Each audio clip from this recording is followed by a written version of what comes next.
Good morning. What a fantastic morning. Look at it. Absolutely stunning. Walking the dog. So hello, Rocky. You might wonder why he's always on the lead. That's because there are loads of deer here, and if he gets off the lead, he goes and eats deer bones, and that nearly kills him. So sometimes he's on a muzzle, sometimes he's not. Anyway, that's got nothing to do with today. Today I want to chat about kind of the emotional payback or the emotional consequences of our kids being stretched. You might have watched yesterday's video where I talked about one of my children kind of being really quite stretched to their coaching, and I really appreciate you watching that. For me, when that experience happened, I knew there was going to be like an emotional fallout as a result of that. I think sometimes as parenting, it's just too easy to take our kids' emotional meltdowns as personal without recognising that, particularly in the sports world, if they're going to be stretched, if they're going to be challenged, that mentally and emotionally is quite tiring, and that emotion needs to go somewhere, needs to be expressed somehow. And because they're kids, they don't always do that in the best way possible. In fact, if I was honest, I strop sometimes too.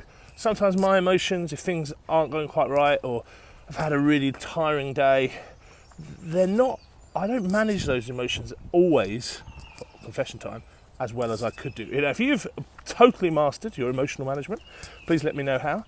I would find you an incredibly unique human being if you had. And so when our children are stretched emotionally, it's no wonder that there are moments of fallout. Who can remember that first week of secondary school, if your kids are at secondary school already, as my older two have gone through that? My word, they were seriously emotional every evening, and that's because they'd been holding themselves together in this brand new environment, trying to make friends, and it just wasn't personal. And what they ultimately needed was a hug, was some encouragement, was a bit of support. And so I think the best thing I can do as a dad is when my kids are kind of emotionally stretched, a bit like after my daughter did this drama thing, which took her to a really deep emotional place. She was epic, absolutely epic, says proud father. But the point is like, we knew there was going to be a bit of an emotional fallout. This weekend I spoke to 70 or 80 parents who came together for it wasn't a national trial, but it kind of had a little bit of a feeling like that about it. They were thrown into completely new made up teams for this weekend and had to room share with people they didn't know, and just a very different environment for them. And just saying to parents, some of your kids this afternoon, this evening, when you're on the way home, they'll be a bit stroppy and they'll be a bit hard work, and that's not because they don't love you, and that's not personally anything you've done, and it's not because they're not grateful.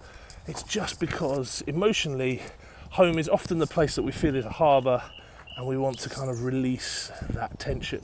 I'm not saying I find that easy, but I think as parents, if we can take that mature look at the diary, go, right, when are they likely to be stretched? Is that the best time to challenge them about homework or schoolwork or anything else that's going on in life? How do we just help them unwind for that? For most teenagers, usually that's food, a bit of sleep, a bit of chilling out time, and just kind of plotting our interactions with our kids based on the understanding that they may have some emotional release about whatever sporting experiences they've gone through, particularly if they're being well stretched by their coaches and in testing environments, in pathways, because those pathways do have a significant element of stress involved with them, and so it's about learning how to manage that together. Listen, have a great day, helping your children flourish and develop their potential and develop the excellence of who they are. If you liked this video, if you found that helpful, hit the subscribe button. Tell us how you manage those emotional moments. Tell us if you think I'm wrong.